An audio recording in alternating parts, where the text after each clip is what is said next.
Daniel James was pretty good today.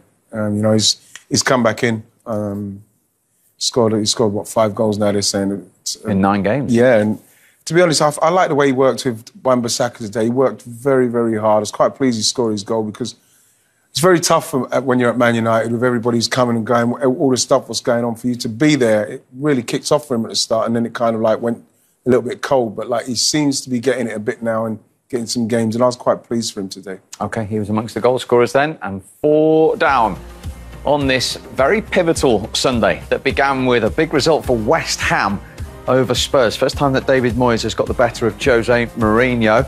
Leicester won again against Aston Villa, who didn't have Jack Grealish. Manchester City, 18 wins in a row, just 1 Raheem Sterling goal enough at Arsenal, and 3 goals and 3 points for Manchester United. Monday Night Football, remember, City, 18 wins in a row, just 1 Raheem Sterling goal enough at Arsenal, and 3 goals and 3 points for Manchester United. Monday Night Football, remember, Brighton, who still aren't out of the woods when you look at Fulham's recent form, at home to Crystal Palace. And then Tuesday Night Football for you as well, an early start at Ellen Road for Leeds against Southampton. So, normal service resumed in terms of the leaders. They are 10 clear. Manchester United go back to second on 49 points ahead of Leicester on goal difference. And as I say, it is West Ham United who occupy the other Champions League spot. They are 2 clear of Chelsea and suddenly 5 clear of the champions Liverpool and Everton. Newcastle, looking over their shoulders, still 3 points above the drop zone. Fulham, after that win against Sheffield United. Remember, Newcastle's final game this season is away at Fulham. Brighton will hope to add to their total tomorrow when they take on Palace. In fact, they could go level on points with Roy Hodgson's side if they win that game at the Amex. Well, they left themselves work to do in the second half. Manchester United. That was a big 3 points tonight, very important points as well. Yeah, very important. I think after Thursday we just wanted to capitalise on that, and I thought we did well today. We had a little bump after it went all, but we come out second half and regroup really and use the spaces down the side, and that's where we got the goals. It's been a good good week for you personally. A goal against Real Sociedad, another one tonight. Yeah, you know what I mean. People say that I haven't played so much recently, but just been working as hard as I can, doing everything I can when I do play, and yeah, it was nice to get minutes Thursday and again today. Yeah, so I've just got to keep working on that. Yeah, people do say that because you made such a flying start, and then there was a dip, but now you've got 6 goals in 9 United and Wales games. I mean, that's a good turnaround. You're back on the up. Yeah, so it's a turnaround, but yeah, I think there was a moment last season maybe it wasn't forming as well as I wanted to. I think this season I'm just reflecting on that as much as I can, doing everything I can to reflect on my games, and yeah, I've just been working on the training ground as hard as I can. That's it, just working on training ground. There's nothing they've told you to do. I mean, your confidence is back, we can see that, and the pace is there always. Yeah, I think I kind of lost my way a bit. Wasn't playing the same as I did at the start of last season, so that's why I had to look at analysis, stuff like that, and you know what I mean, a lot of people, I've got the right people around me to talk me through that. As I said, been working with the coach on the training ground to try and get me back to myself, and I like to think I've got there. In the first half, the team had to sort of shake off a bit of that Turian rust, I think. It took a while for United to find a rhythm. Yeah, I'd say we had a little risky start. We obviously got the goal and then conceded a goal that, you know what I mean, is disappointing for us. But as I said, we regrouped for half-time. We knew where the spaces were, and that's where I got my goal today. Do you know what I mean? We worked from one side, worked to the other, and got that goal. And you couldn't afford to throw away any more points. You know, too many draws lately, and giving ground to others. Yeah, I think, do you know what I mean, 2-1 was still a risky game, and the game got a little bit up and down, and Marcus obviously won that pen, and Bruno kind of secured the win for us, but from then on we just had to keep the ball and, do you know what I mean, play into our hands. Oh, it's a great night. Congratulations. Thank you very much. Thank you. And just to back up what he was saying there about his own personal form, now he's 5 in 13 this season after 4 in 46 previously to that. Interesting to hear him say, I'd lost my way and I've done some analysis work. And you can see, as you said, the improvement in recent weeks. It's very, I think people don't realise how difficult it can be for someone like him to go from where he went from Swansea to someone like Man United and then start like he did. It was like unbelievable in respects of a hit the ground running start to his career. And there's only going to be one thing was going to happen. He was going to have a dip. And what you find when you're at a club of that size as well is how you get through that to come back to go again. And he said, you know, he's done a lot of, he's watched a lot of videos, he's done a lot of work.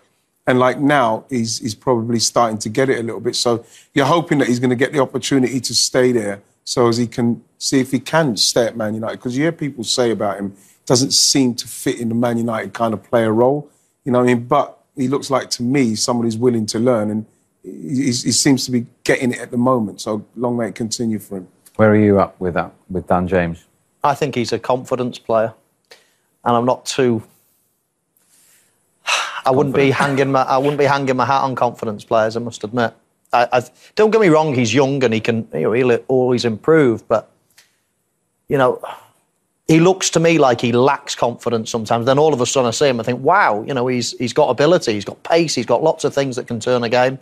But then he looks as if he could just filter away for a while and go into the wilderness and need people around him to help him. I don't think he's mentally, really tough and got a lot of self-belief. I think he'll either be the best player for 3 or 4 weeks and then he'll take a little knock and you won't see him for 2 or 3 months type of player. So I just hope he can keep on top of that. Maybe, sports psychologists, things like that could be a help to somebody like him. Because, as I say, even in his interviews, I've listened to him for a couple of seasons now, he feels quite a timid type of player. And he's very talented, don't get me wrong, and I hope, he can overcome that sort of... Because these players do, they're very up and they're very down. I've played with a lot of them in my career, where some players are got so much self-belief that even if they're a little low on confidence, they're still... ride the crest of a wave. I think that if you're at a club like that with the players that he's surrounded with, and he's got the kind of the coaches and that are going to give him the time and the experience that you get from being at a club like that with players that he's managing, like Nicky, but all those players that are in and around him have dealt with pressure and the pressure of being at a club like that. And those are the things that get you through it, is that He's learning, he's making sure that he gets it, what it's about being at that club, and then trying to find consistent performances. And I think that if you do that, the confidence will come with that. Yeah. And sometimes, though, Steve, sorry to just put in, but sometimes it can be going to a club like that and having these people that it can be a bit overawed by that situation. You're seeing these great players that have won leagues and things like that, and all of a sudden it's like, do I belong here? I came from Swansea, am I good enough? But then, of course, he'll go and score a couple of goals. It's like, yeah, I'm part of this. I feel it. And I just think his confidence is a little bit flimsy. He can be up and down. And I want to see him have a more consistent run of games. Interesting. All I was going to say is that you two have self-belief and abundance, helps me through every show. So very grateful. Talking of confidence, Dan James's finish was one of confidence in that second half. Yeah, he said that they were looking for the spaces. And, he comes in at the back here with Jamal Lewis. I don't know what's happened with the left back. He's not picking him up. Maybe he's worried about Bruno, but he's just put his foot through that there. And that's all you can do from there. You get yourself in a position. I feel that Sam Maximum's got to get back there. So he's got to come and do something, but he doesn't. And now, he's just got to hit the target, and he's done very, very well. Does he get an assist for that, right? I think he probably does, yeah. He does get an assst for that. A little deflection, he gets an assist. We know you love those assist tables, Michael. They drive me mad. Please for him there. Please for him. That was a good finish, wasn't it? It was, and he was at the back post. He was just outnumbered at the back post. Manchester United had too many bodies, and Lewis had to go to what he would consider the most danger, and that was in the middle of the park, and it left him at the back post. And nice touch and finish, and so that'll give him another little boost. So that was 2-1. Then there was a penalty for 3-1. What do we think about the awarding of this? I didn't think it was a penalty personally. I thought it was a dive, and to put it bluntly. We're seeing this a lot, aren't we? Players diving. I don't know what he's doing there, like diving in like that, Willock.